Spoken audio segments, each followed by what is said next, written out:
Adaeze never planned to beg, but life had a way of dragging pride through the mud. Standing outside the glass doors of Blackridge Holdings, she adjusted her worn blazer, inhaling deeply. Rent was overdue, her younger brother's school fees unpaid, and the hospital bills for her mother sat like a ticking bomb. She needed this job. Not tomorrow, not next week. Now. When the secretary finally called her name, her heartbeat echoed louder than her footsteps. She walked in, determined but unprepared for the man behind the desk. Ethan. Cole didn't look up immediately. When he did, his gaze was sharp, unreadable, and slightly irritated, like she had already wasted his time. His office smelled like money and silence. He scanned her resume briefly before dropping it. "You're overqualified," he said flatly. Adaeze swallowed. "I'm desperate," she replied. Honest and steady. Something flickered in his eyes, not pity, not kindness. Calculation. He leaned back slowly.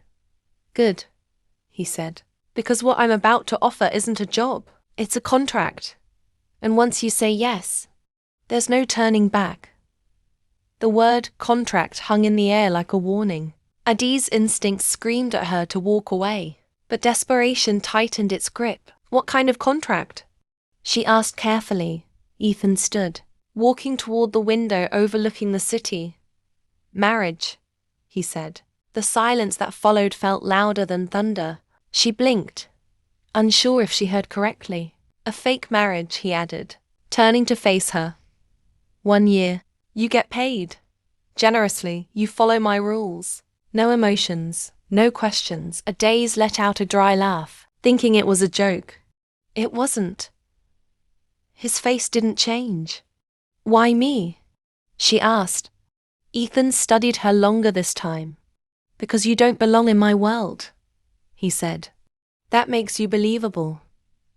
Her stomach twisted. This wasn't just strange, it was dangerous.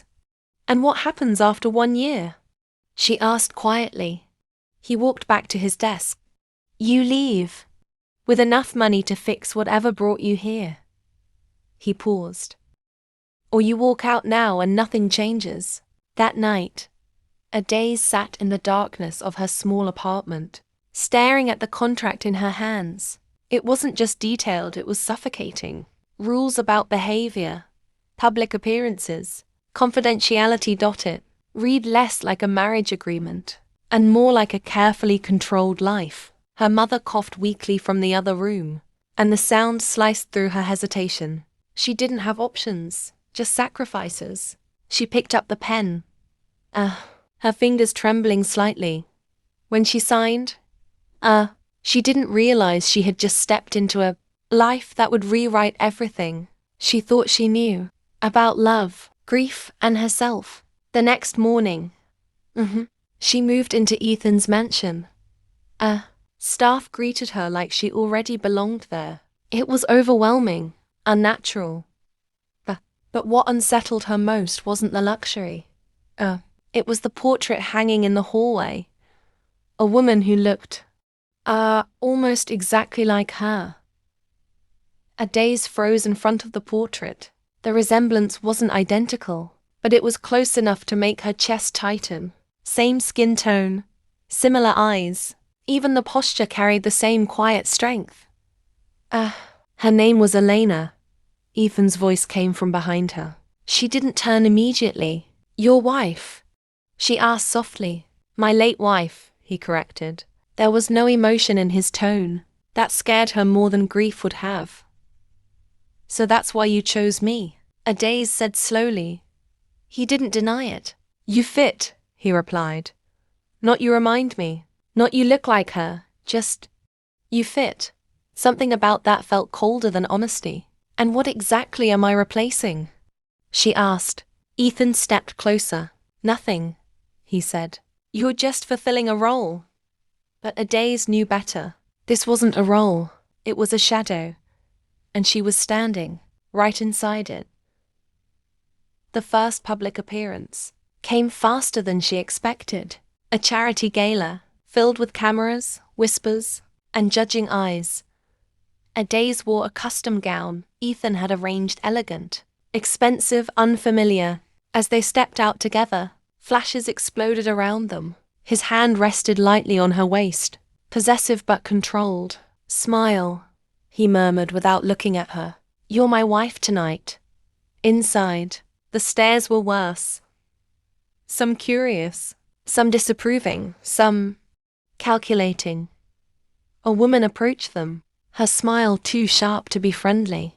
"Ethan," she said, ignoring Adaeze at first. "You do move on quickly." Adaeze felt the tension in his grip. "This is my wife," he said firmly. The woman finally looked at Adaeze, her gaze scanning her like a problem to solve. "She looks familiar," she said slowly. Adaeze smiled politely. "I'm sure I don't," she replied. But deep down, she knew this game had already started. Living with Ethan wasn't what she expected. He was distant, controlled, and almost painfully disciplined. They shared a house, a name, and a life in public but in private. They were strangers, separate rooms, minimal conversation. It should have made things easier. It didn't. Because every now and then, she would catch him looking at her, not like a husband, not even like a man, but like someone trying to remember something he had lost. One night, she found herself standing outside his study, hearing voices inside, not conversation, argument. "You can't keep doing this," an older man's voice said. "She's not her." Adaeze froze. Ethan's voice was lower, colder. "I know exactly what I'm doing." Silence followed. Then footsteps. She moved quickly, pretending she had just arrived. When the door opened, his expression was unreadable. "Do you need something?" he asked. Adaeze shook her head, but her heart was racing, because now she knew this wasn't just a contract. It was something much deeper. Days turned into weeks, and the line between pretending and feeling began to blur. Adaeze hated that part, the way his voice softened slightly when he spoke to her in private, the way he noticed small things like how she preferred tea over coffee, or how she avoided loud rooms. He never acknowledged it, but he paid attention. That made it harder to remember. This wasn't real. One evening, during a quiet dinner, she asked the question she had been holding back. How did she die? The air shifted instantly. Ethan's fork paused mid-air. For a moment, she thought he wouldn't answer. Then he set it down slowly. "Car accident," he said. Short, final, but his eyes told a different story. Pain, guilt, something unresolved. Adaeze nodded, not pushing further, but she knew there was more to Eleanor's death than he was willing to admit. The first crack came, unexpectedly. A rainstorm trapped them in the same room. Power flickering, tension thick. Adaeze laughed nervously when the lights went out completely. "Guess the mansion isn't as perfect as it looks," she joked. Ethan didn't respond. When lightning flashed, she saw his face unsettled, distant. "I hate storms," he muttered, almost to himself. Without thinking, she stepped closer. "You're allowed to," she said softly. He looked at her like she had crossed a line, but didn't move away. For the first time, the silence between them felt different. Not empty, not forced, real. When the lights came back, they both stepped apart quickly, like something had almost happened. And maybe that scared them more than anything else.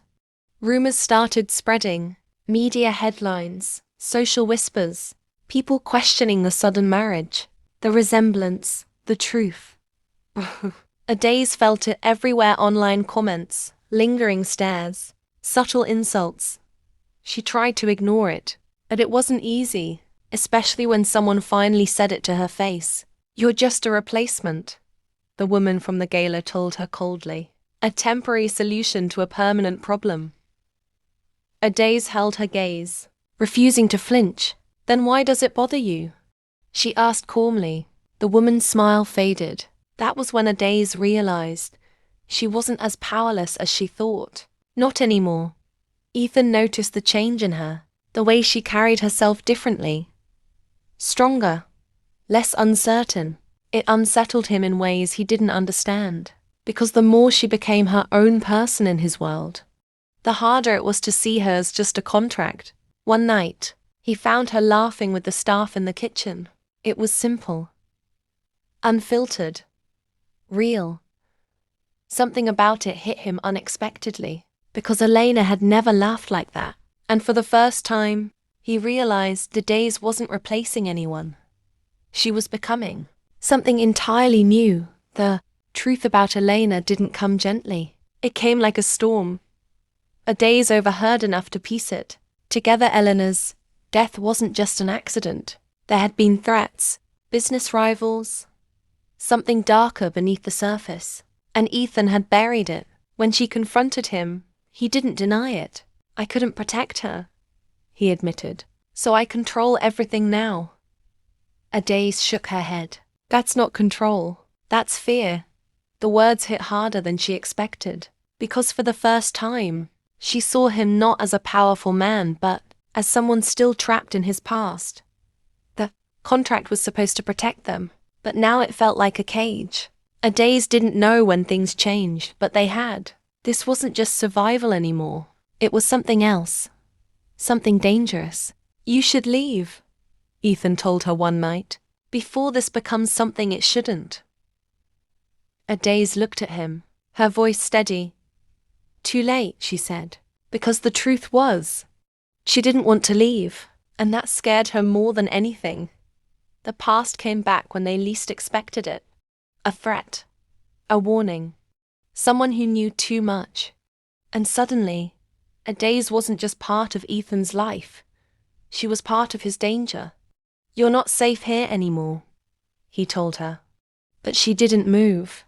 Neither are you, she replied.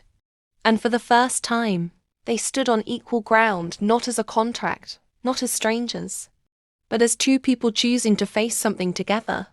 Feelings don't ask for permission. They don't follow rules.